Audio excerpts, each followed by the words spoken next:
Hi, in this video, I'll show you how to check in EasyJet on online version, so the browser version.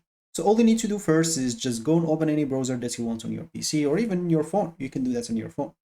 So once you do so, you'll need to go to easyjet.com and you should find yourself here. If you book your or if you buy your plane tickets using accounts, it's better to sign in into that account. So click on sign in at the top right and make sure to sign in into your account. If you're not signed in, you can click on find a booking and you'll be able to find your booking right here. Of course, if you want to check in right away, you'll find at the top right corner a check-in option. So you'll find holidays, manage booking, and check-in.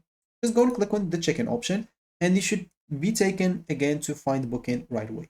And as you can see, if you don't have an account, have an EasyJet holiday booking or book through a third party, you can still view your booking, add extras, and check in online by entering your surname and booking reference. So all you need to do, just enter your surname and booking reference, and you'll have to check this box that you confirm that you have the permission to manage this booking on behalf of the passenger or that you are the only passenger. So then you'll have to click on booking or find booking.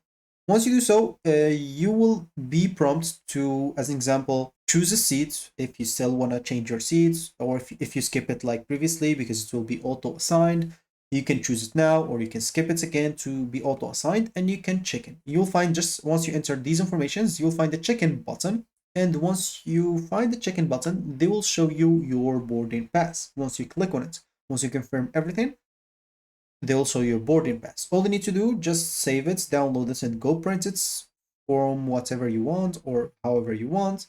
Because some airports doesn't accept digital like boarding pass, so keep that in mind. You'll have to check with your airport. If it does accept it, you can just keep it on your phone or send it to your phone so they can scan it at the airport and you should be good to go. So some important notes, the check-in closes 2 hours before the flight.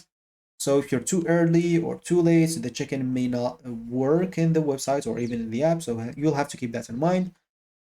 And make sure to screenshot or save your boarding pass because you'll probably not see it again.